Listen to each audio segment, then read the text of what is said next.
Story का main character है और वो एक बिल्डिंग से नीचे गिर रहा है। वो सोचता है कि आखिर उसने ऐसा किया क्या है जिसकी वजह से उसे ये सजा मिली। वो अभी कुछ ही महीनों में ग्रेजुएट होने वाला था और अब उसके साथ ये हो गया। और हम ये भी देखते हैं कि 4 लोग बिल्डिंग की छत पर खड़े हैं और हंस रहे हैं। बिल्डिंग से नीचे गिरने के बाद वो कोमा में चला गया और हमें 3 महीने बाद का सीन दिखाया जाता है। ह्यूंगसुंग हॉस्पिटल के बेड पर पड़ा था। ह्यूंगसुंग की दादी के पास एक रिलेटिव आती है और उससे कहती है कि ह्यूंगसुंग कभी कोमा से बाहर नहीं निकल पाएगा और हमें उसका ऑक्सीजन मास्क निकाल देना चाहिए। ह्यूंगसुंग की दादी मना कर देती है। ह्यूंगसुंग ये सभी बातें सुन रहा था लेकिन वो कुछ नहीं कर पा रहा था क्योंकि वो कोमा में था। ह्यूंगसुंग की दादी उसका हाथ पकड़ती है और उसे उठने के लिए कहती है। वो अब भी ये सोच रही थी कि ये उसके साथ हुआ कैसे। अब कुछ दिन और बीत जाते हैं। ह्यूंगसुंग की दादी उसी के हाथ पकड़े हुई है और रो रही है। ह्यूंगसुंग को बहुत ज्यादा बुरा लग रहा है लेकिन वो कुछ नहीं कर पा रहा। वो उसकी दादी को चिल्लाकर कहता है लेकिन उसकी आवाज उस तक नहीं पहुंचती। कुछ दिन बाद उसकी दादी और ज्यादा दुखी हो जाती है क्योंकि उसके रिश्तेदार उसे कहते हैं कि उसे ह्यूंगसुंग पर हार मान लेनी चाहिए, लेकिन उसकी दादी ये नहीं चाहती थी। ह्यूंगसुंग को उसने बचपन से पाला था जब उसके माँ बाप मर गए थे। वो ह्यूंगसुंग को कहती है कि उसे कुछ इशारा दो कि वो जिंदा है। ह्यूंगसुंग अपनी पूरी ताकत लगाता है लेकिन वो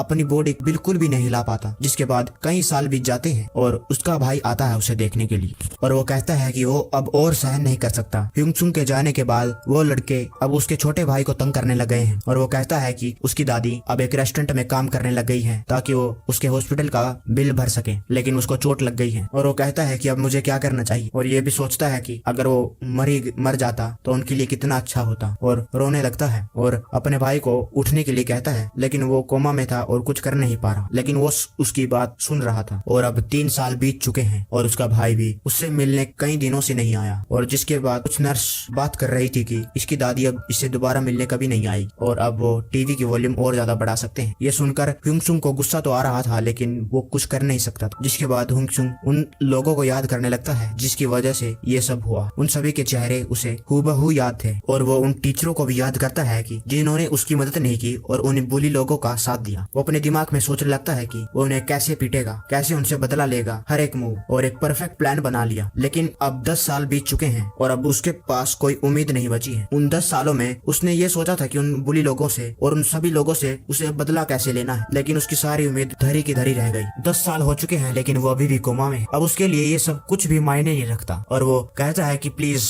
कोई तो इस मेरी जिंदगी को खत्म कर दो। तभी उसे एक रोशनी दिखती है, उसमें वो अपने आप को ही देखता है और वो थोड़ा सा रिलैक्स हो जाता है। और तभी एक रोशनी आती है और जब वो अपनी आंखें खोलता है दोबारा तो वो देखता है कि सुबह हो गई और वो अपने क्लास में है। वो सोचता है कि ये तो एक सपना है और अपने गालों को छूकर उसे चुटकी बांटता है तो उसे दर्द होता है, लेकिन उसे पूरा विश्वास नहीं था। इसलिए वो एक पेन उठाता है और अपनी टांगों में दे मारता है। जिसके बाद उसे एहसास होता है कि ये तो असलियत में वो खुश हो ही रहा था। तभी पीछे से एक बुली की आवाज आती और वो एक लड़के को बुरी तरह से मार रहा था। और उस बुली को देखकर उसे सब कुछ याद आ जाता है कि कैसे उसने और उसके दोस्तों ने मिलकर उसे कोमा में भेजा, जिसकी वजह से उसके छोटे भाई और उसकी दादी माँ को कितना कुछ सहना पड़ा। वो उसके पास जाता है और उसे रुकने को कहता है लेकिन वो बुली उसी से कहता है चला जाए यहाँ से, पीटना चाहता है। वो अपनी बात पूरी कर भी नहीं पाया कि ह्यूंगसुंग ने उसके मुंह पे मुक्का दे मारा क्योंकि 10 सालों से जो कोमा में पड़ा था और सिर्फ बदला लेने के बारे में सोच रहा था। और जब उसे वो मौका मिला है तो उसे कैसे जाने देता। फिर हमें बताया जाता है कि जब वो कोमा में नहीं गया था उस दिन आखिर हुआ क्या था। ये बोली, उस बुली का नाम पार्क है और उसे एक गेम खेलना बहुत पसंद है, इसीलिए वो इस क्लास के टॉपर के पास गया। उसे लगा कि वो क्लास का टॉपर है तो ये गेम खेलने में भी अच्छा होगा और उससे वो गेम अपने अकाउंट से खिलाने लगा। जिसके बाद उस टॉपर को जबरदस्ती उसके लिए गेम खेलनी पड़ी और इसी की वजह से उस क्लास का टॉपर धीरे धीरे नीचे गिरता गया और उसके मार्क्स भी बहुत कम आने लगे। और ह्यूंगसुंग ने ये पहली बार अपने आंखों के सामने देखा और इसीलिए वो उसे रोकने के लिए गया, लेकिन उसका दोस्त ने उससे कहा कि ऐसा मत करो, इसका अंजाम बहुत बुरा हो सकता है। लेकिन उसकी बात को वो अनदेखा करता है क्योंकि उस टॉपर ने उसकी भी कई बार मदद की थी पढ़ाई में और वो पार्क के पास गया उसे रोकने के लिए। लेकिन उस दिन के बाद से उन सभी लोगों ने उसे टारगेट करना शुरू कर दिया और जब भी मौका मिलता उसे पीटते। उसकी क्लास के लोग ह्यूंगसुंग की तरफ देख रहे हैं कि क्या ये पहले से इतना खतरनाक था। ह्यूंगसुंग ने ये सारी कैलकुलेशन अपने दिमाग में पहले ही कर रखी थी। पार्क एक अच्छा बॉक्सर है, अगर वो उससे पहले मारने का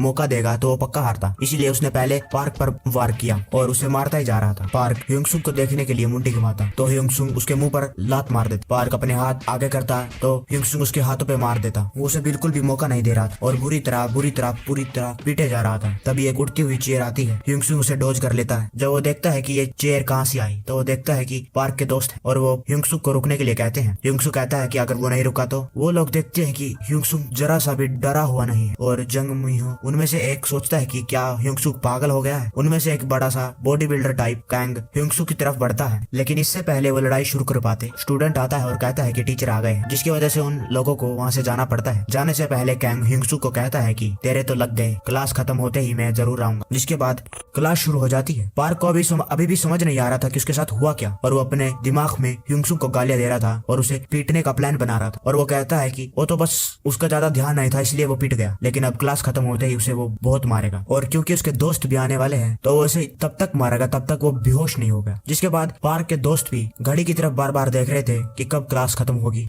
और जंग मिन्हो ये भी सोच रहे थे कि ह्यूंगसुक को आखिर हुआ क्या उसके पास कोई खतरनाक बैकअप है और अगर उसने ह्यूंगसुक को सबक नहीं सिखाया तो और भी लोग उसके खिलाफ खड़े हो जाएंगे। जिसके बाद क्लास खत्म होती है और पार्क अपनी चेयर पे से खड़ा होता है ह्यूंगसुक को मारने के लिए, लेकिन उससे पहले ही ह्यूंगसुक की लात पार्क के मुंह पर लग जाती है और इससे पहले वो नीचे गिरता ह्यूंगसुक उसके बाल पकड़कर कहता है कि हम वहीं से शुरू करते हैं जहाँ से हमने खत्म किया और उसे के मुंह पर मुक्के पे मुक्के दे मारता है। और वहाँ पार्क के दोस्त भी ह्यूंगसुक की क्लास की तरफ बढ़ रहे थे और वो देखते हैं कि ह्यूंगसुक की क्लास के बाहर भीड़ लग गई है और वो जल्दी से जल्दी भागकर पार्क के पास जाते हैं और वो देखते हैं कि ह्यूंगसुक ने पार्क का मार मार के बुरा हाल कर दिया है, सारा मुंह सुजा दिया। जिसके बाद कैंग पार्क की तरफ बढ़ता ह्यूंगसुक उनका स्वागत करता है कि वो उन्हीं का इंतजार कर रहा था। ह्यूंगसुक सोचता है कि आखिर वो कैंग को कैसे हराएगा। उसने भले ही कितनी ही कैलकुलेशन अपने दिमाग में की हो, लेकिन कैंग उससे बहुत ज्यादा ताकतवर है, इसीलिए उससे ऐसा सोचना पड़ेगा जो उसने पहले कभी सोचा ही नहीं। वो पास में एक लोहे के लोग को देखता है और उसे उठाकर कैंग के दिमाग पर दे मारता है 3-4 बार। जिसके बाद कैंग वहीं पर अधमरा हो जाता है और वो इसी मौके का फायदा उठाता है क्योंकि बाकी बुली कैंग को ही देख रहे थे। वो भागकर एक बुली को उठाकर वहीं पर पटकता है और 7 से 8 मुक्के जोर से उसे दे मारता है और मारते रहता है। उसे परवाह नहीं कि दूसरा बुली उसके पीछे से उस पर वार करे, वो बस उसे मारते जाता है। पूरा मॉन्स्टर बन गया था और खून चारों तरफ फैल गया। जिसके बाद ह्यूंगसुक थोड़ा थक जाता है और सोचता है कि इस बॉडी के साथ वो इन सभी के साथ एक साथ तो नहीं लड़ पाता, लेकिन वो अभी थक नहीं सकता क्योंकि अभी भी एक बुली बाकी था। इसीलिए वो खड़ा होता है और जंग मिन्हो ह्यूंगसुक की तरफ देखता है जैसे वो कोई मॉन्स्टर हो और वो पूरा डरा हुआ था कि कैसे ह्यूंगसुक इतना खतरनाक हो गया। ह्यूंगसुक जंग मिन्हो की तरफ बढ़ता है। ह्यूंगसुक इतना डरा हुआ था, उसके हाथ इतने कांप रहे थे कि वो ह्यूंगसुक के साथ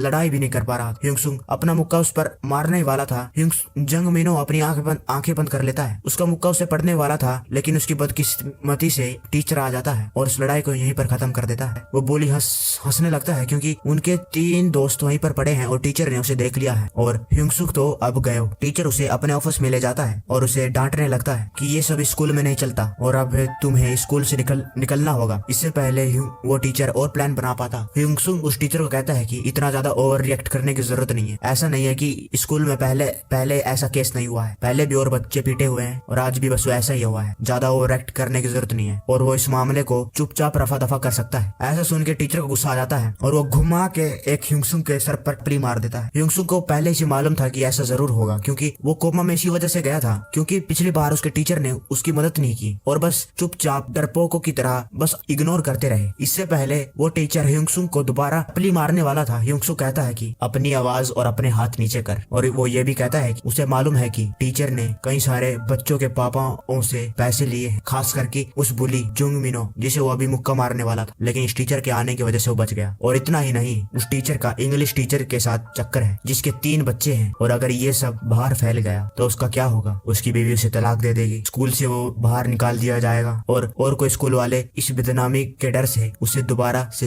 टीचर की जॉब पर रखेंगे भी नहीं। वो कंगाल हो जाएगा, भूखा मर जाएगा। जिसके बाद वो टीचर डर जाता है और अपना हाथ नीचे कर लेता है। ह्यूंगसुक की पिछली जिंदगी में बहुत बार बुली होने के बाद वो टीचर के पास जाने की सोचता है। ये इतना अच्छा आइडिया नहीं था, लेकिन उसे कोई तो अडल्ट को इस बारे में बताना था। टीचर को बताने के बाद टीचर पार्क और उसके बुली दोस्त को बुलाता है। जिसके बाद पार्क कहता है कि वो तो बस मजाक कर रहे थे और इसीलिए टीचर भी उन्हें छोड़ देता है। लेकिन ह्यूंगसुक डरा हुआ और पूरा पसीने में, क्योंकि उसे मालूम था कि उसके साथ अब आगे होगा क्या। टीचर के कमरे से बाहर आने के बाद वो बुली लोग बहुत ज्यादा गुस्से में थे क्योंकि जो ह्यूंगसुक ने किया है, और वो ह्यूंगसुक को स्कूल के पीछे ले जाते हैं और वहीं पर पीटना चालू कर देते हैं। और ह्यूंगसुक टीचर को गाली देता है कि टीचर ने इसकी बात नहीं सुनी और इनके बुली की बातों पर यकीन कर लिया। और वो पीट रहा था जब खिड़की में देखता है कि टीचर वहीं पर खड़ा होकर उन्हें देख रहा है। ह्यूंग-सू को लगा कि अब टीचर जरूर उसकी मदद करेगा, लेकिन वो गलत था। टीचर बस उन्हें देखकर वहां से चला जाता है और फिर उसे पता चलता है कि उस टीचर तो एक डरपोक है। और कुछ दिनों के बाद उसे पता चलता है कि वो टीचर बच्चों के पेरेंट्स से पैसे लेता था, खास करके जंग मिनहो जो बुली उसे करता है, और उसे तो ये मैटर कभी सोल्व करना ही नहीं था। जिसके बाद वो खुद ही इस मैटर को सोल्व करना चाहता है, और अगर उसे अकेला करना पड़ा तब भी उसे पता है कि वो इस फाइट को जीत नहीं पाएगा, लेकिन फिर भी वो अपना पूरा ट्राई करना चाहता है। इसीलिए उस दिन वो इतना गुस्से में था कि सभी बुलीज को पीट दिया। लेकिन जो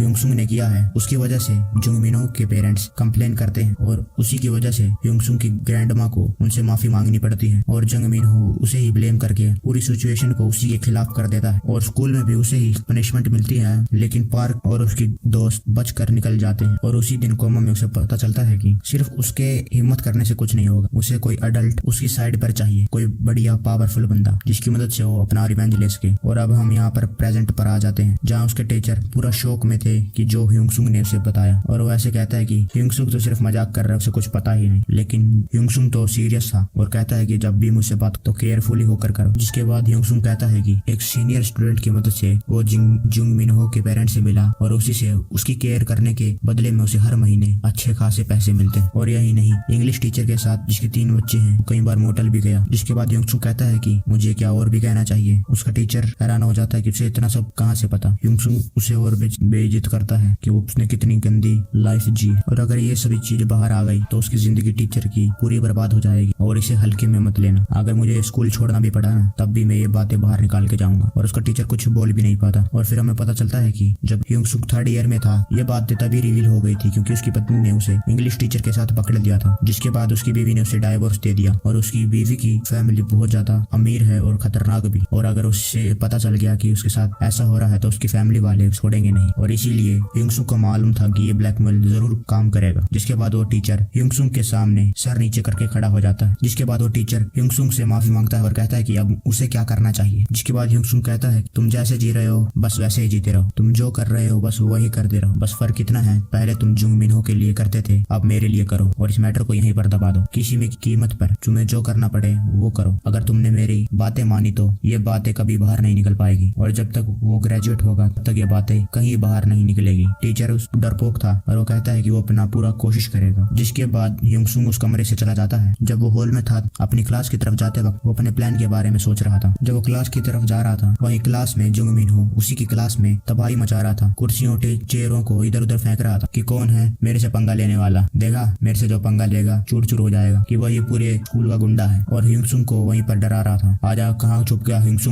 वो ह्यूंग-सू को इसीलिए बुला रहा था क्योंकि उसे मालूम था कि ह्यूंग-सू यहाँ पर है ही नहीं, और उसे घमंड था क्योंकि वो टीचर उसी के पेरेंट्स से पैसे लेता था, और अब तो ह्यूंग-सू तो स्कूल से एक्सपेल कर दिया जाएगा। और इसीलिए उसे पक्का यकीन था कि अब ह्यूंग-सू उसके रास्ते में कभी नहीं आएगा। वैसे तो वो खुद ह्यूंग-सू को देखकर पूरा डर गया था, लेकिन वो ऐसा एक्टिंग इसीलिए कर रहा है ताकि कोई और उसके आगे ना खड़ा हो पाए। और वो एक टेबल को उठाकर कमरे के दूसरी तरफ फेंक देता है सबको डराने के लिए, क्योंकि वही तो स्कूल का गुंडा है और वो अपने कभी स्टेटस को नीचे नहीं गिरने देगा। और ऐसे दिखाता है कि वही स्कूल का सबसे ज्यादा स्ट्रॉन्ग है, और एक कुर्सी पर जाकर बैठ जाता है और कहता है कि ह्यूंग-सू ने जो किया वो तो बस एक कोइंसिडेंस था, और अब ह्यूंग-सू उसके सामने आया ना तो उसे वो छोड़ेगा नहीं और उसे आसानी से पीट देगा। इससे पहले वो अपने आप को और ऐसी बातें कर पाता, ह्यूंग-सू क्लास का गेट खोलता है और उसे बाहर बुलाता है। जंग मिनहो उसकी आवाज सुनकर डरने लगता है कि ये क्या, और ह्यूंग-सू उसके पास आता है और कहता है कि हमें वो खत्म कर देना चाहिए जो हमने शुरू किया था। ह्यूंग-सू उसकी तरफ बढ़ने लगता है। जंग मिनहो सोचता है कि अब तो वो गए, और ह्यूंग-सू का एक मुक्का आकर जंग मिनहो के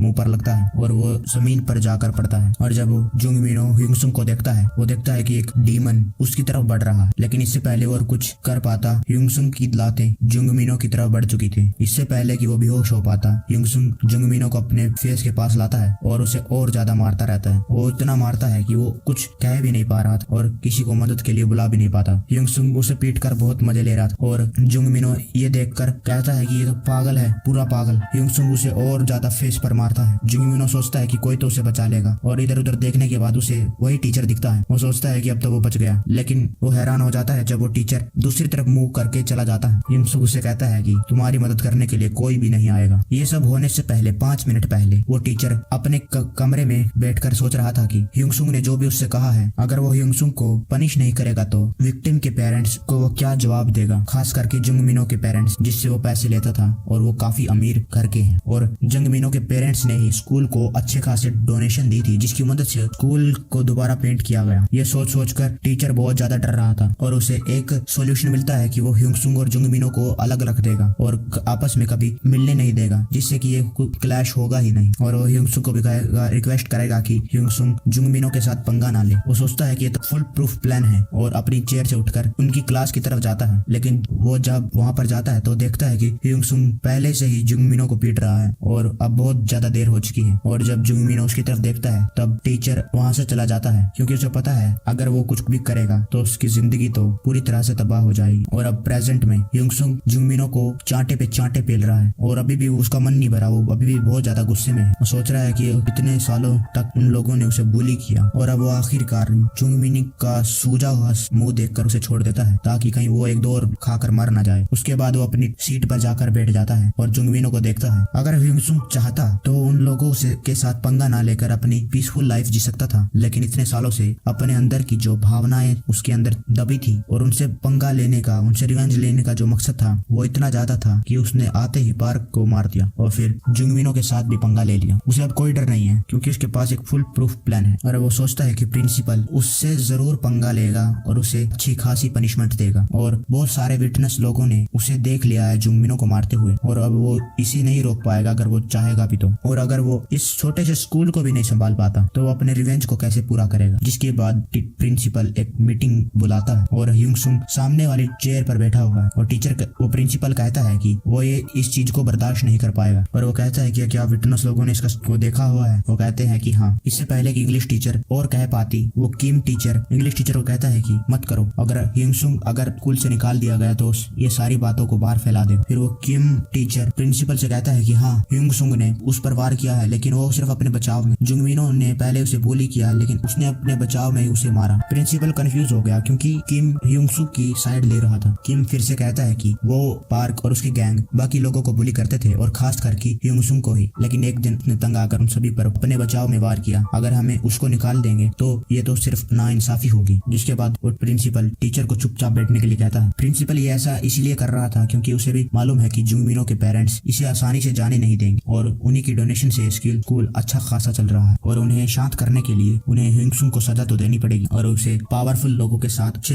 रिलेशन बना के रखने पड़ेंगे। और ह्यूंगसुंग को प्रिंसिपल एक हफ्ते के लिए सस्पेंड कर देता है और कहता है कि एक हफ्ते बाद तुम अपने किसी पेरेंट्स को मीटिंग के लिए लेकर आओ और उसका फैसला उस दिन ही होगा। ह्यूंगसुंग को पता था कि यही होगा और इसीलिए वो खुश हो जाता है और वो खड़ा होकर चला जाता है। जिससे पहले किम वही टीचर ह्यूंगसुंग के पास आता है और कहता है कि मैंने अपनी पूरी कोशिश की। ह्यूंगसुंग कहता है कि हाँ, मुझे मालूम है तुमने अपनी पूरी कोशिश की, लेकिन जब तक मैं स्कूल में हूँ तुम्हें हमेशा मेरी साइड लेनी होगी और अगर तुम इसमें फेल हो गए तो मैं तुम्हारी तो लाइफ बर्बाद करूंगा ही, खासकर उस इंग्लिश टीचर की। तो तुम्हें जो भी करना पड़े करो, बस मेरी साइड कभी मत छोड़ो और मैं वादा करता हूँ जब तक मैं स्कूल में हूँ तब तक ये बातें कहीं बाहर नहीं निकलेगी। जिसके बाद और वो वहाँ से चला जाता है। ह्यूंगसुंग अपना क्लास में से बैग उठाकर वहाँ से चला जाता है और अपने घर जाता है जहाँ वो अपनी दादी माँ को पुकारता है, लेकिन उसकी दादी माँ वहाँ पर नहीं थी क्योंकि वो एक पार्ट टाइम जॉब पर गई। उसका घर बहुत ज्यादा आलीशान था लेकिन उसके कोमा में जाने के बाद उसकी दादी माँ को वो घर भेजना पड़ा उसके इलाज के कारण। उसे वो ये अपॉर्चुनिटी मिली है कि वो अपने पास्ट को चेंज कर सके और वो सिर्फ अपना बदला नहीं लेगा बल्कि अपनी दादी माँ के लिए एक अच्छा खासा पैसा भी कमाएगा और पावर, जिससे उनकी लाइफ इजी और ऐशो आराम से निकले। और उसके पास सिर्फ एक हफ्ता है इसीलिए उसे अपने जल्दी खोलने पड़ेंगे और वो अपना एक प्लान कॉपी खोलकर उसमें लिखने लगता है और उसे अपना बेस इस जगह में 2 साल के अंदर बनाना है। और उसे ये करने के लिए उसे 3 कंडीशन पूरी करनी होगी। पहली, फिजिकल स्ट्रेंथ, जिसकी मदद से वो किसी भी आमने सामने गुंडे को धूल में मिला सके और उसे अपनी बॉडी और अपनी स्ट्रेंथ और अपनी स्किल को बढ़ाना होगा। और दूसरी प्रॉब्लम है जुंगमिनो और उसका बैकग्राउंड। जुंगमिनो के पेरेंट्स के बहुत सारे कनेक्शन हैं जिसकी मदद से वो इतने पावरफुल हो गए कि ह्यूंगसुंग अकेला उनके साथ टक्कर नहीं ले सकता, जिसके लिए उसे भी बहुत सारे पावरफुल कनेक्शन बनाने पड़ेंगे। और वहीं दूसरी तरफ एक सफेद बालों वाला हट्टा कट्टा पावरफुल आदमी पुलिस स्टेशन में हंगामा मचा रहा था क्योंकि पुलिस वालों ने उसे पकड़ जो लिया था। वो कहता है कि तुम मुझे जानते नहीं हो क्या, मैं म्यूजिंग कंस्ट्रक्शन कंपनी के चेयरमैन का सबसे बड़ा लड़का हूँ। हाँ, और पुलिस वालों को भी ये अच्छी तरह से मालूम था कि अगर उन्होंने कुछ भी गलती करी तो वो उनका करियर मिट्टी में मिला सकता था। लेकिन उनके पास भी कोई और चारा नहीं था क्योंकि उसके खिलाफ FIR जो दर्ज हो चुकी थी और उन्हें रूल्स को फॉलो करना पड़ेगा। अगर नहीं किया तब भी उनकी नौकरी चली जाएगी। और गु चेंग को भी गुस्सा आ रहा था क्योंकि वो बदमाश लोग ने उससे पहले पंगा लिया और वो इतने ज्यादा कमजोर थे कि एक ही मुक्के में हॉस्पिटल जाना पड़ा उन लोगों को। पहले तो उन्होंने पंगा लिया और फिर हॉस्पिटल जाकर मेरे लिए मुसीबत खड़ी कर, और उसे भी पता है कि ये मैटर बहुत ज्यादा सीरियस हो गया, क्योंकि अभी हाल में ही उसके पापा ने एक अनाउंसमेंट करी कि उसके बाद उसकी गद्दी कौन संभालेगा, उसका बड़ा बेटा या छोटा बेटा। एक लड़ाई उसके बीच जो कि 12वीं पास है और हमेशा लड़ाई में उलझा रहता है, और दूसरी तरफ उसका भाई बड़ी यूनिवर्सिटी से ग्रेजुएट है और एक बड़ी परिवार की लड़की से शादी भी कर रखी है 3 साल पहले, और उसी की वजह से उसके भाई के पास ज्यादा चांस है कि वही चेयरमैन बने, और अगर ये केस बाहर निकल गया तो उसके चांस और भी ज्यादा कम हो जाएंगे और वो कभी भी चेयरमैन नहीं बन पाएगा। और वो पुलिस वाला भी गोचेंग को कहता है कि ये केस बहुत ज्यादा अलग है और हम आपको नहीं छोड़ सकते और हम इस केस को रफा दफा भी नहीं कर सकते। गोचेंग को गुस्सा आ जाता है और कहता है कि मेरी गलती नहीं थी, उन लोगों ने पहले मुझसे पंगा लिया। पुलिस वाला कहता है कि वहाँ पर कोई सीसीटीवी कैमरा भी नहीं था, लेकिन बिना कोई एविडेंस के हम आपको ऐसे नहीं जाने दे सकते, क्योंकि गोचेंग के पास कोई प्रूफ नहीं था। इसी की वजह से जब वो लोग होश में आएंगे तो उन्हीं की बात को माना जाएगा। ये सुनकर गोचेंग और भी ज्यादा गुस्सा हो जाता है और वो इधर उधर देखने लगता। तभी वहाँ पर उसे एक लड़का दिखता है जो कि कुर्सी पर बैठा हुआ था, और वो सोचता है कि इतनी रात को एक बच्चा पुलिस स्टेशन में क्या कर रहा है। लेकिन वो हैरान हो जाता है जब वो ह्यूंग सुंग उसकी तरफ उंगली करके कहता है कि वो उसके लिए गवाह बनकर आया है, और ह्यूंग सुंग उसे उस लड़ाई की रिकॉर्डिंग दिखाता है। जैसा कि गोचेंग ने बताया था कि उन लोगों ने उस पर पहले हमला किया और उसके बाद में ही गोचेंग ने उन पर पलटवार किया। और इस वीडियो को कैसे भी देखो, इस वीडियो से पता लगता है कि उन लोगों ने ही पहले गोचेंग पर हमला किया और अपने बचाव में गोचेंग ने उन पर वार किया। गोचेंग तो बस वहाँ से जा रहा था। ह्यूंग कहता है कि वो तो बस वहाँ से जा रहा था और वो देखता है कि वहाँ पर कोई भी सीसीटीवी कैमरा नहीं है और ये लोग किसी को पीट रहे थे। और ह्यूंग कहता है कि ये जेंटलमैन ने अपनी पूरी कोशिश की उन लोगों से बचने के लिए, लेकिन वो लोग फिर भी नहीं माने और इस पर हमला करते रहे, और इसी की वजह से इन जेंटलमैन के पास कोई और चॉइस नहीं थी बस उन पर हमला करने की। क्या ये कोई गलत बात है अपने बचाव में उन और लोगों को पीटना? ये तो बस इतने ज्यादा शक्तिशाली हैं कि एक ही मुक्के में उन सभी को ढेर कर दिया। गोचेंग भी ह्यूंग के कंधे पर हाथ रख लेता है और कहता है कि ये सही कह रहा है। जिसके बाद उन पुलिस वालों के पास और कोई चारा नहीं था गोचेंग को जाने देने के लिए, लेकिन वो अपने आप को बचाते हुए कहते हैं कि हमें माफ कीजिएगा सर, हमें मालूम नहीं था कि उन्होंने आप पर पहले हमला किया। और वो कहते हैं कि जब वो होश में आएंगे तब हम आपको बता देंगे। जिसके बाद गोचेंग कहता है कि तो मैं इतनी देर से क्या झूठ बोल रहा था। जिसके बाद गोचेंग पुलिस वालों को कहता है कि तुम्हारा फ्यूचर तो बहुत ब्राइट है, मैं तुम्हें बहुत ज्यादा आगे जाते हुए देख सकता हूँ। उसके बाद ह्यूंग सुंग और गोचेंग पुलिस स्टेशन के बाहर आ जाते हैं और गोचेंग ह्यूंग सुंग को कहता है कि अगर तुम नहीं होते तो मैं बहुत ज्यादा मुसीबत में फंस सकता था। इसीलिए गोचेंग उसको बहुत सारे पैसे देता है और ह्यूंग सुंग भी बिना कुछ सोचे उसे ले लेता है। और गोचेंग भी सोचता है कितने साल के बच्चे इतने सारे पैसे कभी नहीं लेते, लेकिन ह्यूंग सुंग ने एक ही बार में ले लिए। और ह्यूंग सुंग कहता है कि क्या ये सिर्फ कोइंसिडेंस था, उन लोगों ने तुमसे पंगा लिया? और गोचेंग कहता है कि मैं कुछ समझा नहीं। और ह्यूंग सुंग गोचेंग को कहता है कि मुझे मालूम है कि तुम कौन और कहां से और किस सिचुएशन में। गोचेंग उसे पीटने वाला था। ह्यूंग सुंग कहता है गोचेंग कहता है कि आखिर तुम हो कौन? ह्यूंग सुंग कहता है कि वो प्रूफ है कि ये सिर्फ कोई कोइंसिडेंस नहीं था। जब वो कोमा में था तो उसने न्यूज चैनल पर इन सभी बातों के बारे में सुना था, कैसे छोटे भाई ने बड़े भाई पर गुंडे भेजे जिसकी वजह से पुलिस स्टेशन में पकड़ा गया। और इसी नॉलेज के कारण ह्यूंग सुंग गोचेंग के पास गया और ह्यूंग सुंग गोचेंग को कहता है कि मुझे सिर्फ एक घंटा जिसकी मदद से तुम्हारा पूरी जिंदगी बदल के रख दूंगा। और वो दोनों एक कैफे में जाते हैं और ह्यूंग सुंग गोचेंग को वही रिकॉर्डिंग दिखाता है।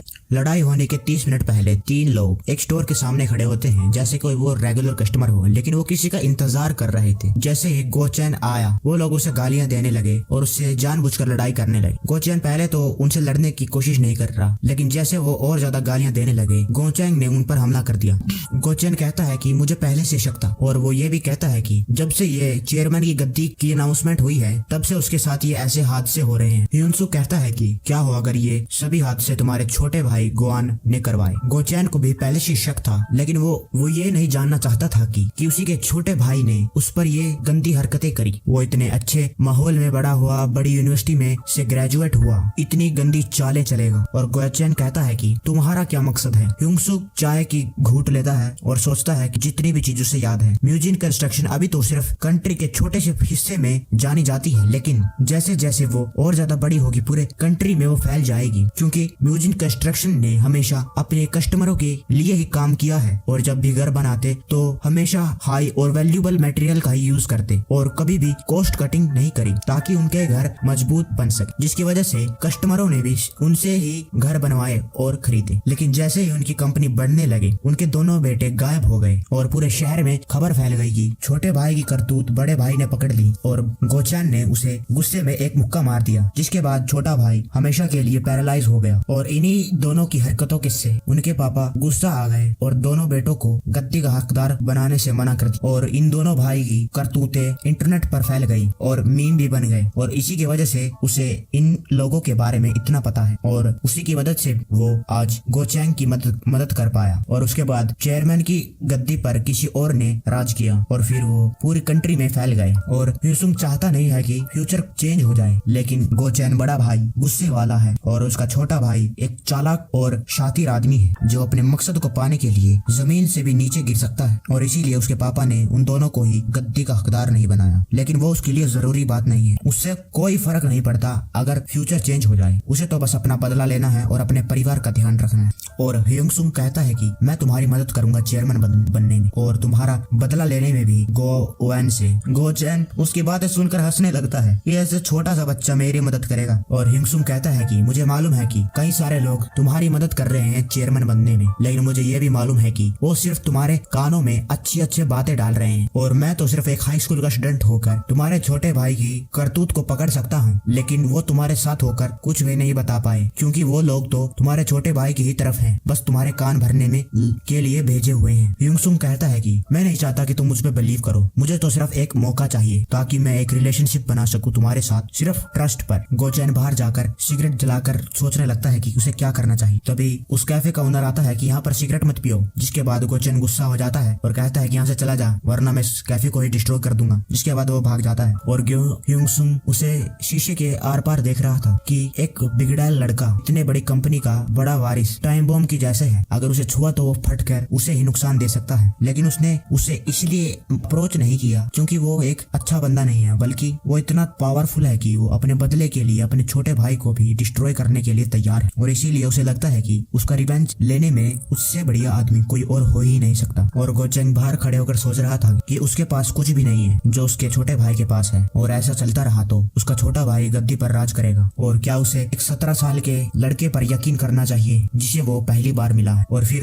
उसे याद आता है कि उसके पापा ने उसे जो कहा था, अगर उसके पास कोई स्किल नहीं है तो उसे उन लोगों को अपने साथ रखना चाहिए जिसके पास स्किल है, और उसे परवाह नहीं करना चाहिए कि अगर वो कितने साल के हैं, किस रंग के हैं, किस जेंडर के हैं। अगर वो उन लोगों को रख पाएगा जो स्किल है तो वो म्यूजिक कंस्ट्रक्शन का चला पाएगा। और इन बातों को याद करके गोचैन अपने गट पर बिलीव कर अंदर चला जाता है और ह्यूसुंग को कहता है कि पहले मैं तुम्हारा प्लान सुनूंगा और उसके बाद ही हाँ करूंगा। और वहीं उसका छोटा भाई गुआन ये बात सुनकर गुस्सा हो जाता है और अपना फोन नीचे दे मारता है कि उसका बड़ा भाई पुलिस स्टेशन से बच गया, कि उसने इतना घटिया प्लान बनाया। और फिर वो थोड़ा शांत हो जाता है क्योंकि उसके पास अभी भी चांस है उसके भाई से बहुत ज्यादा, और ऐसा ही चलता रहा तो वही गद्दी पर राज करेगा। इससे पहले वो और कुछ सोच पाता उसके पास एक और फोन आता है कि उसकी वाइफ ने ह्योंगसंग के ऑफिस में जबरदस्ती घुस गई है। और वहीं दूसरी तरफ ह्यूसुंग भी गोचैन को अपना प्लान बता रहा था कि उसे रियलिटी पर भरोसा करना पड़ेगा। और वो गोचैन से पूछता है कि उसमें और उसके छोटे भाई में किसके ज्यादा चांस है गद्दी पर राज करने की। गोचैन कहता है कि ऑफ कोर्स मेरा छोटा भाई के, क्योंकि मैं तो सिर्फ 12वीं पास हूँ और वो तो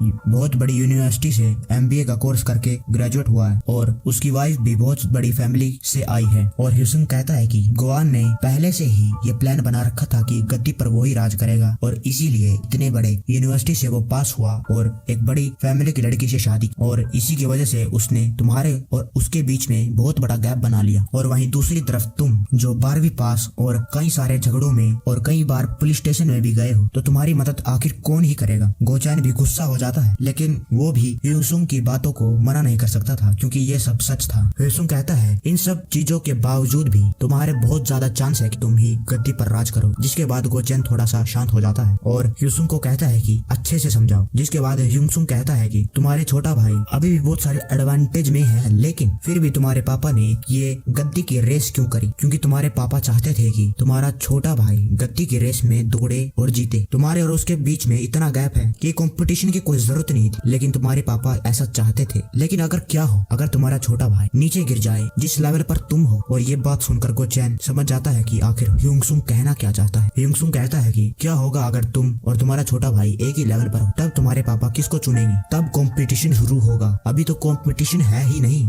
गोचेन अब ह्युनसुंग की मदद के लिए हाँ कर देता है और ह्युनसुंग उसे बताता है कि उसे क्या करना चाहिए। अगर उसे ये गद्दी की दौड़ में जीतना है उसको 3 चीजें चाहिए। पहली है बैकग्राउंड, और उसमें ये पहले ही हार चुका है क्योंकि जब उसका छोटा भाई गोआन बिजी था और लोगों के साथ कनेक्शन बनाने में कई सारी पावरफुल फैमिलीज के साथ, और तब हमारा गोचेन कनेक्शन बना रहा था रेड लाइट एरियाओं की लड़कियों के साथ। और दूसरा है रेपुटेशन, और हमें गोचेन के रेपुटेशन के बारे में तो बताने की जरूरत ही नहीं है क्योंकि उसके पास है ही नहीं। तो बचे हैं सिर्फ तीसरी चीज के साथ, एबिलिटी। गोचेन जब वुमेन और अल्कोहल के साथ था तब गोएन बिजनेस में अपनी कई सारी डील क्रैक कर रहा था। गोचेन को कुछ अलग करना पड़ेगा और उसे उसके छोटे भाई से बहुत ज्यादा अच्छा करना हो। गोचेन थोड़ा सा नाराज हो जाता है ये सुनने के बाद, क्योंकि उसे ह्युनसुंग की बात बुरी लग गई और वो दूसरी तरफ मुंह करके देखने लगा। और ह्युनसुंग कहता है कि अब से वो लोग इन तीनों चीजों को पलटने वाले हैं और इसीलिए वो पहली चीज पे जाते हैं, बैकग्राउंड। और अब गोचेन पूछता है कि हमें क्या करना चाहिए। ऐसा नहीं है कि वो किसी बड़े परिवार की लड़की के साथ शादी कर सकता जैसे उसके छोटे भाई ने की थी, और ना ही वो किसी पावरफुल कनेक्शन के साथ इतनी जल्दी हाथ मिला सकता है। इसलिए उन्हें कोई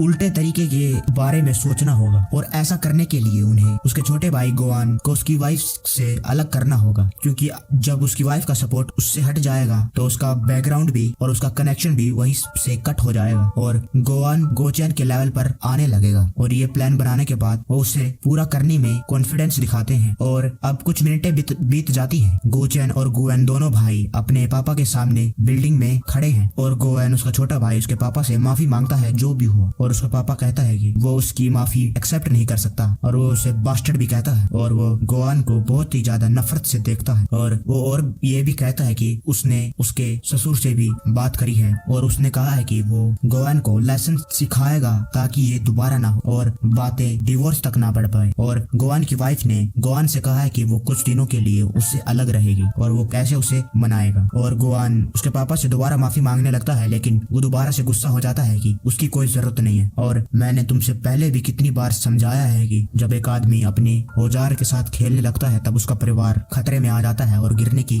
कगार पर होता है। और अगर तुम उस बीच के साथ ऐसे ही खेलते रहोगे तो इससे अच्छा है कि तुम गोचेन की तरह सिंगल रहो। और उसके बाद उसके पापा गोचेन से कहते हैं कि तुम्हारे साथ क्या हो रहा है, पुलिस स्टेशन में बार बार अंदर बाहर क्या हो रहा है। और उसके पापा को यकीन था कि वो दोबारा से यही कहेगा कि उसकी कोई गलती नहीं है, लेकिन उसे ये भरोसा नहीं था कि गोचेन ये कहेगा। जब वो कैफे में था ह्युनसुंग ने गोचेन से कहा था कि गोचेन को लगा कि ह्युनसुंग उसे कहेगा कि उसे गोएन के चाल के बारे में उसे उसके पापा को बता देना चाहिए, लेकिन ह्युनसुंग कहता है कि ये काम नहीं करेगा क्योंकि जब वो कोमा में था तो उसने एक डॉक्यूमेंट्री सुनी थी जिसमें उन्हीं के पापा को पता था कि उनके दोनों बेटा क्या कर रहे हैं एक दूसरे के साथ, और उसे ये भी पता था कि उसके छोटे बेटा इतने ज्यादा चाल ले चल रहा है उसके बड़े बेटे के खिलाफ। लेकिन उसने उसे इसलिए नहीं रोका क्योंकि ऐसे भी कई तरीके हो सकते हैं जिससे वो अपना काम करा सके, और अगर वो ऐसे करने में कामयाब होता तो उसके लिए और भी अच्छा होता, क्योंकि बिजनेस में ऐसे कई सिचुएशन आएगी जिसमें उसे उनका सामना करना पड़ेगा, जिसकी वजह से उसने उन दोनों में से किसी को भी कुछ नहीं कहा, क्योंकि उसके पापा चाहते थे कि उन्हें ऐसा सक्सेसर चाहिए है जो कंपनी को आगे बढ़ा सके किसी भी मतलब से, कैसे भी डर्टी पॉलिटिक्स कर। और ह्युनसुंग को ऐसा लगता था कि अगर वो गोआन के सारे राज उसके पापा को बता देंगे तब भी कुछ नहीं होगा, और अगर वो अपने एनिमी को यानी कि अपने छोटे भाई को अपने लेवल पर लाने की कोशिश करेगा तो उससे भी कोई फायदा नहीं होगा, क्योंकि उसके पापा किसी और को चेयरमैन बना देंगे। और इसीलिए गोचेन को एक ऐसा एक्टिंग करना पड़ेगा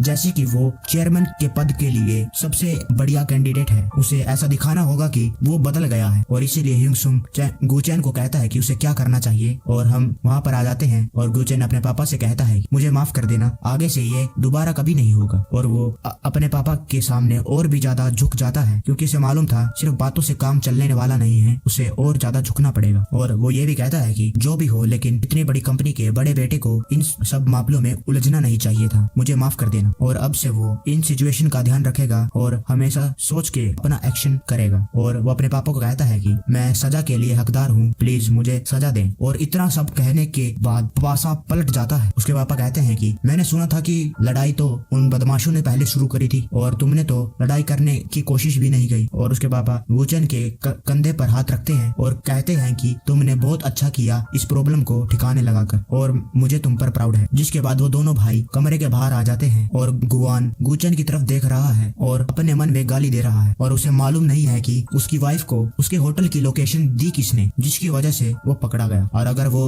उसे मिल गया तो वो उसे छोड़ेगा नहीं। गूचेन को गोएन की बात कुछ नहीं सुनाई दी क्योंकि वो तो अभी भी शौक में है, क्योंकि उसके पापा ने जो उससे कहा, क्योंकि उसके पापा हमेशा से उसे डांटते और गालियां देते थे। लेकिन आज पहली बार उसने गूचेन के कंधे पर हाथ रखा और शाबाशी भी दी और उसने ये पहली बार एक्सपीरियंस किया है और उसे ये हमेशा के लिए होने देना चाहिए और वो और भी ज्यादा उत्साहित हो जाता है। और कुछ देर बाद गूचेन ह्यूंगसुंग के साथ अपनी गाड़ी में है और वो ह्यूंगसुंग को उसके एडवाइस के लिए थैंक यू कहता है, जिसकी वजह से उसके पापा ने उसकी तारीफ की और अब वो ह्यूंगसुंग के हर बात को मानने के लिए तैयार है। और वो ह्यूंगसुंग से दोबारा पूछता है कि उसे चेयरमैन बनने के लिए क्या करना चाहिए, क्योंकि वो उसकी हर एक बात को बिना कुछ कहे मानेगा। ह्यूंगसुंग कहता है तुम्हें ज्यादा उत्साहित होने की जरूरत नहीं है, क्योंकि अभी तो उन्होंने सिर्फ गोवान को थोड़ा सा पीछे धकेला है और अभी तो उसे चेयरमैन बनने के लिए उसे दोनों राउंड को जीतना होगा। उसके पास कुछ प्लान है, उन्हें एग्जीक्यूट करने के लिए थोड़ा सा मुश्किल है और इसीलिए गूचेन को वो कहता है कि उसे उसके पापा की कंपनी ज्वाइन कर लेनी चाहिए, सिर्फ एक छोटा सा एम्प्लॉय बनकर, और उसे सीखना चाहिए कि काम कैसे करता है, उसका कंपनी काम कैसे करता है, और उसके बाद ही वो आगे का प्लान उसे बताएगा। और गूचेन उससे पहले क्वेश्चन करने लगता है, लेकिन उसने जो देखा आज उसकी एडवाइस मानकर वो खुशी खुशी उस बात को मान लेता है। और ह्यूंगसुंग उससे कहता है कि अच्छी बात है, लेकिन मुझे भी तुमसे कुछ चाहिए। और गूचेन कहता है कि क्या है, क्या तुम्हें याद है हमारे बीच में जो बातें हुई थी कैफेटेरिया में, क्योंकि वो हम एक दूसरे के साथ काम इसीलिए कर रहे हैं क्योंकि उन दोनों को एक दूसरे से चाहिए है। गूचेन कहता है कि मांगो जो मांगना, और वो उसके लिए कुछ भी कर सकता है। और वहीं दूसरी तरफ उसके स्कूल की कमेटी का आज आखिरी दिन है और आज मीटिंग भी है। वहाँ पर जुंग मिनहो की मम्मी किम टीचर को थप्पड़ मारती है कि उसकी वजह से ये सब हुआ है और उसने उसके बेटे को पीटते वक्त बचाया नहीं, और अगर उसने ह्यूंगसुंग को इस स्कूल में से नहीं निकाला तो वो उसे ही नौकरी से निकलवा देगी। और टीचर कहता है कि हाँ मैं समझ गया, और जुंग मिनो की माँ वहीं से चले जाती है। उस टीचर को कुछ समझ नहीं आ रहा था, आगे कुआ तो पीछे खाई, उसे समझ नहीं आ रहा कि क्या करना चाहिए। और वो ह्यूंगसुंग के पास जाता है और उससे कहता है कि प्लीज उनसे माफी मांग लो और तुम स्कूल से नहीं निकाले जाओगे और तुम्हारे पनिशमेंट कम हो सकता। और ह्यूंगसुंग कहता है कि उसे माफी नहीं मांगनी और मुझे मालूम है कि जुंग मिनो की माँ तुम्हें तंग कर रही है, और कहता है कि क्या तुम मेरे साथ स्कूल से बाहर निकलना चाहते हो जब तुम्हारे करप्ट पैसे और तुम्हारे अफेयर के बारे में बाहर पता चलेगा। टीचर समझ जाता है कि अगर ह्यूंगसुंग स्कूल से गया तो मैं भी गया, वो गिरा तो मैं भी गिरा। जिसके बाद वो टीचर रिव्यू कमेटी में चला जाता है और वहाँ पर प्रिंसिपल पहले से ही जुंग मिनो की माँ से बातें कर रहा था। और वो प्रिंसिपल जुंग मिनो की माँ से कहता है कि तुम्हें परेशान होने की जरूरत नहीं है और सिचुएशन सवारी हमारे कंट्रोल में है। और वो टीचर उसकी कुर्सी पर जाकर बैठ जाता है घबराते हुए। वो तो गया भाई, उसका कुछ नहीं हो सकता, तो वो या तो करप्ट टीचर होगा या फिर अफेयर के साथ डाइवोर्स के साथ मारा जाएगा, और वो कहीं पर खड़ा ही नहीं हो सकता, एक तरफ कुआ तो एक तरफ खाई। और ये सब वो सोच ही रहा था, एकदम से वो शांत हो जाता है। वो देखता है कि ह्यूंगसुंग के साथ जो गार्डियन आया है। उसके बाद मीटिंग स्टार्ट हो जाती है। प्रिंसिपल कहता है कि आखिर हुआ क्या है, और वो किम टीचर को कहता है कि आखिर हुआ क्या है, जरा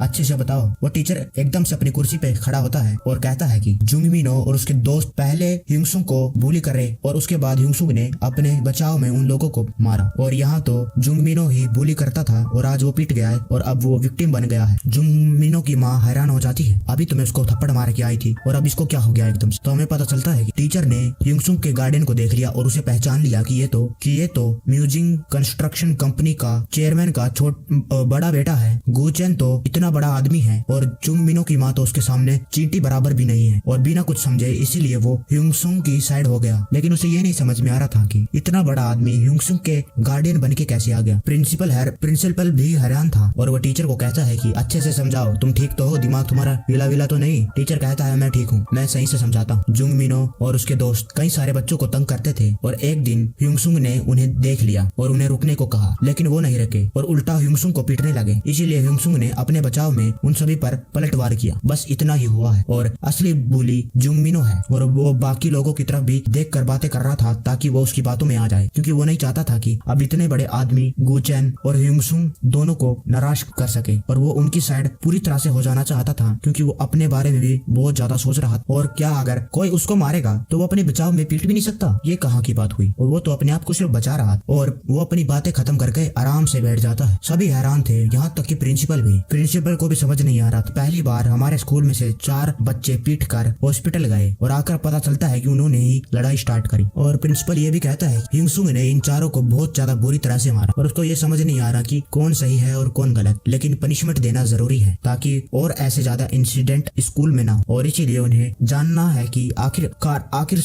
ये सब शुरू और हुआ कैसे। और इसीलिए प्रिंसिपल कहता है कि हमें जुंग मिनो के मुंह से सुनना चाहिए। और जुंग मिनो जैसे ये अपने घर से ही पूरी तैयारी करके आया था। वो कहता है कि डर डर कर कहता है कि टीचर ने सब झूठ कहा है। वो तो बस यहाँ हॉल में से जा रहा था और उसने युंगसुंग को देखा कि वो पार्क को पीट रहा है और उसने दूसरे बच्चों से पूछा कि क्या हुआ, और वो बताते हैं कि युंगसुंग सिर्फ एकदम से पार्क को पीटने लगा बिना कोई वजह से, और युंगसुंग उसे देख रहा है कि साला कितना झूठ बोल रहा, और अपने हाथों को अपने मुंह पर छुपा कर रोने की एक्टिंग करते हुए कहता है कि युंगसुंग ने सबसे पहले फाइट शुरू करी और वो उसको सच बता रहा है। वो तो बस अपने दोस्तों की मदद करना चाहता था, वो तो बस उन्हें बचाने के लिए उनकी तरफ बढ़ा, लेकिन युंगसुंग ने उसे भी मार दिया और वो रोने की एक्टिंग कर रहा था, लेकिन हाथों के अंदर से वो हंस रहा था। और जुंगमिनो की मदर उसके हाथों को पकड़ती, अरे मेरे बेटा, और वो अपने गुस्से में प्रिंसिपल को डांटने लगती है कि तुम्हारे स्कूल में हो क्या रहा है, एक बच्चे को तुम रोक नहीं सकते, इतने लोगों को इतने पीटा है, और क्या पता ये युंगसुंग किसी और को भी पीटने लगे, हमें तो इसको स्कूल से बाहर निकालना ही है। और उसकी बातें सुनकर बाकी पेरेंट्स भी हाँ में हाँ मिला देते हैं, और अभी सभी के सभी लोग, यहाँ तक कि प्रिंसिपल भी, उसके तो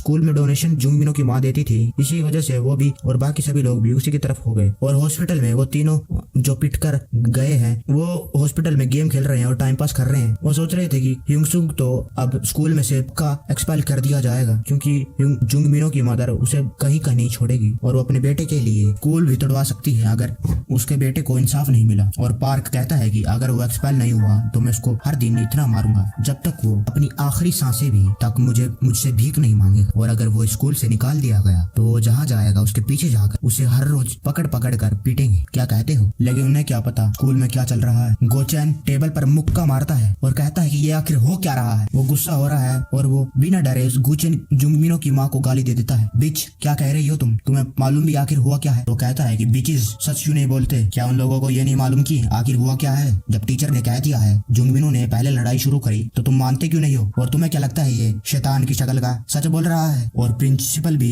गुस्सा हो जाता है कि ये कैसे बदतमीजी से बात कर रहे हो आप, और हमारे स्टूडेंट को शैतान मत कहो। और गुचन को तो उससे कोई फर्क ही नहीं पड़ रहा था, और वो प्रिंसिपल से कहता है कि आखिर शैतान को शैतान नहीं कहे तो क्या कहें, इसकी शक्ल को देखो, इसकी शक्ल से दिख रहा कितनी शैतानी कर रही है। इसकी शक्ल से देखने से लग रहा है कि और बच्चों को हैरास करता है, उनको बुली करता है और उनका सामान भी लूट लेता है। और वो प्रिंसिपल से कहता है कि आखिर तुम क्यों इसकी साइड ले रहे हो, इसे क्यों बचाना चाहते हो? क्या तुम इतने गधे हो, और या फिर तुमने इसकी माँ से पैसे लिए हैं बास्टर्ड? हाँ मुझे मालूम है कि इतनी सारी एम्बुलेंस आई है इन बच्चों को लेने के लिए, लेकिन युंगसुंग ने अपने बचाव में उन लोगों को पीटा है और उन्हें इस केस की जड़ में जाना होगा। और क्या तुम जब छोटे थे तुम्हें कोई पीटता था तो तुम ऐसे खड़े रहते थे? और इतना सब सुनने के बाद जुंगमिनो की माँ गुस्सा हो जाती है और गुचैन को गाली दे देती है, साले तू है कौन? क्योंकि उसने सुना था कि युंगसुंग के तो माँ बाप है ही नहीं, तो ये साला है कौन? गुचैन बस शैतानी स्माइल दे रहा था क्योंकि वो अब जुंगमिनो की माँ की तो बजाने वाला है। ये सब होने से पहले अब हमें पास्ट का सीन दिखाया जाता है जहाँ वो लोग गाड़ी में बैठे थे और युंगसुंग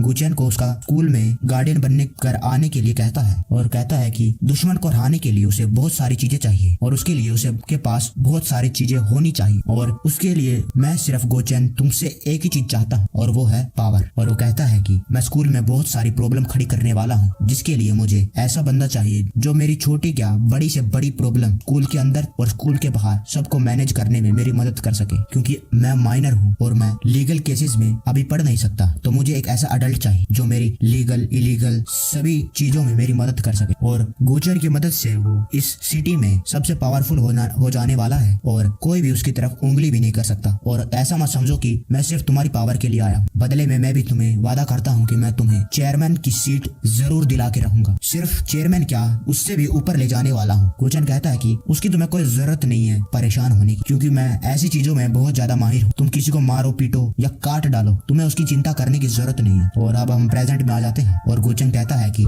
मैं हूँ युंगसुंग का कस्टोडियन और एडलेस्ट सन म्यूजिन कंस्ट्रक्शन कंपनी का के चेयरमैन का।